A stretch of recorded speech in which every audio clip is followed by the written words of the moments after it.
Hello, my friends. Welcome back. I am very happy you are here with me today. So, imagine that you are standing beside a quiet sea. Tall mountains rise from the water. Small houses stand near the shore. Their walls are red, yellow, and white. A cold wind moves across the land. Far above you, the sky is clear and wide. This is Norway, a country of deep fjords, high mountains, quiet forests, and long winter nights. It is a place where people live close to nature. It is also a place with old stories, brave sailors, modern cities, and one of the most beautiful lights in the world. Today, we are going to travel through Norway together. We will visit small fishing villages. We will walk beside deep blue water. We will meet the Vikings. We will cross snowy mountains. And at the end of our journey, we will stand under the northern lights. So relax, listen carefully, and let our journey begin. Norway is in the north of Europe. It is part of a region called Scandinavia. The country is long and narrow. It reaches far from the south of Europe toward the cold Arctic north. On one side, Norway has mountains and land borders. On the other side, it has a very long coast beside the sea. The coast is not straight. It moves in and out, around islands, rocks, bays, and fjords. A fjord is a long, deep area of sea between high mountains. Many thousands of years ago, huge rivers of ice moved slowly across the land. These rivers of ice were called glaciers. The glaciers cut deep paths through the mountains.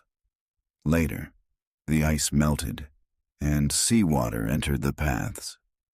This is how the famous Norwegian fjords were formed. Today, some fjords are more than 1,000 meters deep. Their water can look dark blue, green, or silver, depending on the sky. When you travel through a fjord, the mountains seem to rise directly from the sea. Waterfalls fall from the cliffs, and small farms sit in places that seem impossible to reach. It can feel like another world. Life in Norway has always been connected to the sea. Long ago, before cars, trains, and modern roads, the sea was the easiest way to travel. People used boats to visit other villages, to carry food, and to catch fish. Fishing was very important, especially in the north. For hundreds of years, Norwegian families caught cod from the cold sea. They dried the fish in the open air and sold it to people in other countries. In some northern villages, you can still see fish hanging on large wooden frames. The cold air dries the fish slowly. This old method helps the fish stay good for a long time. The sea gave people food, work, and a way to travel. But the sea was not always friendly. Storms could arrive quickly. Waves could become high and dangerous. Winter nights were long, and sailors needed courage. Norwegian people learned to understand the wind, the clouds, and the movement of the water. They respected the sea because they knew that life depended on it. More than 1,000 years ago, Norway was home to some of the most famous sailors in history. They were called Vikings. Many people imagine Vikings as wild fighters with heavy weapons. But the full story is more interesting.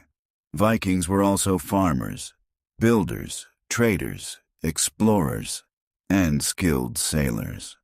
They built long wooden ships.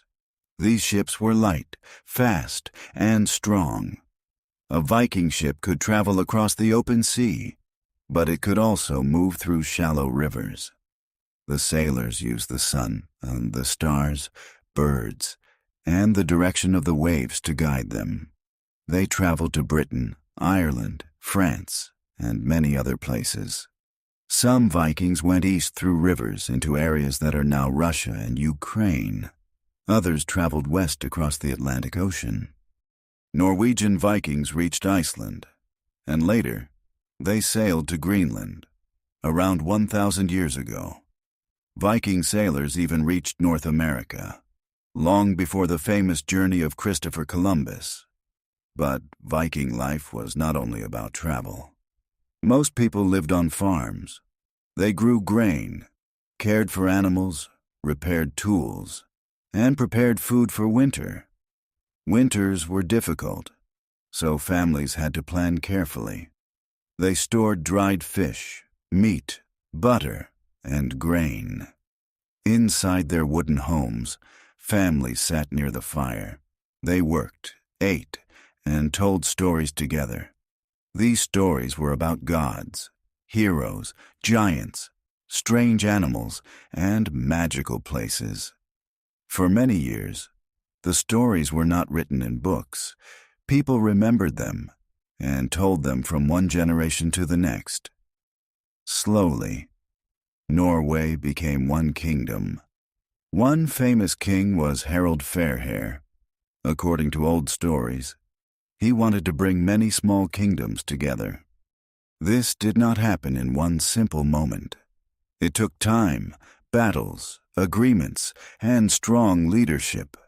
Over the centuries, Norway changed. The old Viking religion became less common. Christianity spread across the country. Churches were built, and new laws appeared. One special kind of church was made almost completely from wood. These buildings are called stave churches. They have dark wooden walls, high roofs, and beautiful carvings. Some of the carvings look like plants, animals, and shapes from older Viking art. Many stave churches disappeared because of age, weather, and fire. But a small number still stand today. When you look at one, it feels like the building is holding many different parts of Norwegian history inside its walls. Norway did not always live as a fully independent country. For hundreds of years, it was connected with Denmark, and later with Sweden. During these years, Norwegians kept their own local traditions, stories, music, and a way of life. In the 19th century, more people began to think strongly about Norwegian identity. Writers collected old folk stories. Artists painted mountains, farms, waterfalls, and village life. Musicians used the sounds of Norwegian folk music in their work. People wanted to show that Norway had its own culture. In the year 1905, Norway peacefully ended its union with Sweden. It became a fully independent country. A new king arrived, and the modern nation of Norway began a new chapter. The capital of Norway is Oslo. Oslo stands in the south, at the end of a fjord. It is a modern city, but nature is never far away. You can walk through busy streets, visit museums, drink coffee in a warm cafe, and then take a short trip to a forest or an island. One famous place in Oslo is the Viking Ship Museum area, where carefully protected Viking ships have been studied and displayed. These ships were found in large burial places. They had rested under the earth for many centuries. When experts examined them, they learned a great deal about Viking building skills, travel, art, and daily life. Oslo is also connected to explorers. One of the most famous was Roald Amundsen. He grew up dreaming about cold and distant places. He became a skilled polar explorer. In 1911, Amundsen and his team became the first people known to reach the South Pole. The journey was extremely difficult. The men traveled across ice in terrible cold. They used dogs to pull their sleds. They planned their food, clothes, and route with great care. Good planning helped them survive. Amundsen showed the same qualities that many earlier Norwegian sailors needed: patience, knowledge, courage, and respect for nature. Another famous Norwegian explorer was Thor Heyerdahl. He was interested in how ancient people traveled across oceans. In 1947, he built a simple raft called Kon-Tiki. The raft was made mainly from lightwood and natural materials. Heyerdahl and his small team sailed across a large part of the Pacific Ocean. He wanted to show that ancient people could make very long sea journeys with simple boats. The trip took more than 100 days. The men lived together on the small raft, surrounded by open ocean. They saw flying fish, large waves, bright stars, and endless water. Their journey became famous around the world. Today, the Kon-Tiki raft can be seen in a museum in Oslo. But Norway is not only a country of sailors and explorers. It is also a country where winter sports are an important part of life. Many Norwegian children learn to ski when they are very young. There is a popular saying that Norwegian people are born with skis on their feet. Of course, this is not really true, but it shows how deeply skiing is connected to Norwegian culture. In winter, snow covers many forests and mountains. People use long, narrow skis to travel across the snow. Some ski slowly through quiet forests. Others race down steep hills. Families often spend time outside together, even when the weather is cold. They wear warm clothes, carry hot drinks, and enjoy the clean air. Norwegians have a word called friluftsliv. It means something like open-air life. The idea is simple. Spending time in nature is good for the body and good for the mind. You do not need to climb the highest mountain. You can walk in a forest, sit beside a lake, or eat a simple meal outside. The important thing is to leave the busy world for a moment and feel close to nature. One of the best-known Norwegian mountain walks leads to a place called Preikestolen. In English, the name means pulpit rock. It is a large, flat rock high above the Lysefjord. To reach it, visitors walk along a mountain path. The path passes rocks, small lakes, and open land. At the top, the view is unforgettable. The fjord lies far below, like a long blue road between the mountains. Boats look very small, and the air feels fresh and clean. Another famous place is Trolltunga. Its name means the troll's tongue. It is a long piece of rock that reaches out over a mountain lake. The name comes from old Norwegian stories about trolls. In these stories, trolls lived in mountains and forests. They were large, strange creatures, and they often stayed far from people.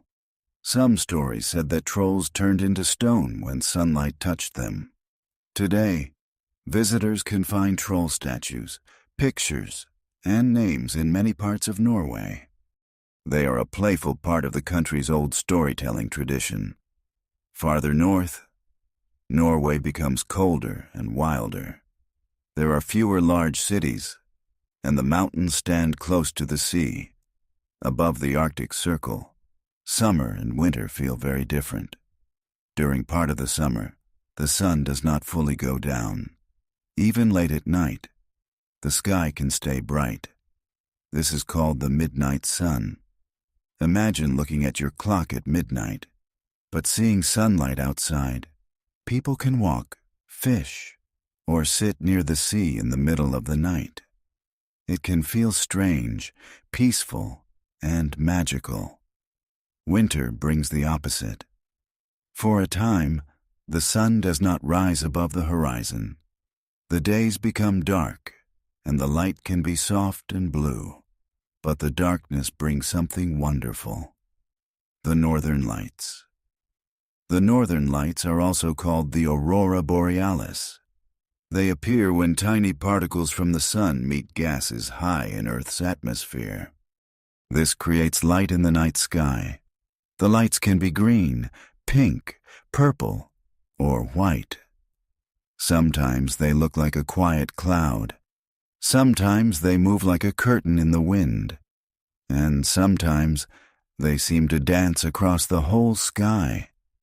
Long ago, People did not know the scientific reason for the lights. Different groups created stories to explain them. Some believed the lights were spirits. Others believed they were signs from another world. The Sami people, who have lived in northern Norway and nearby regions for a very long time, treated the lights with deep respect. The Sami have their own languages, music, clothing, and traditions. Reindeer have been important in Sami culture. Some Sami families moved with their reindeer between different areas during the year. The animals provided food, clothing material, and transport. Today, Sami people live modern lives in many different ways, while also protecting their culture and languages. Now, let us imagine one final scene.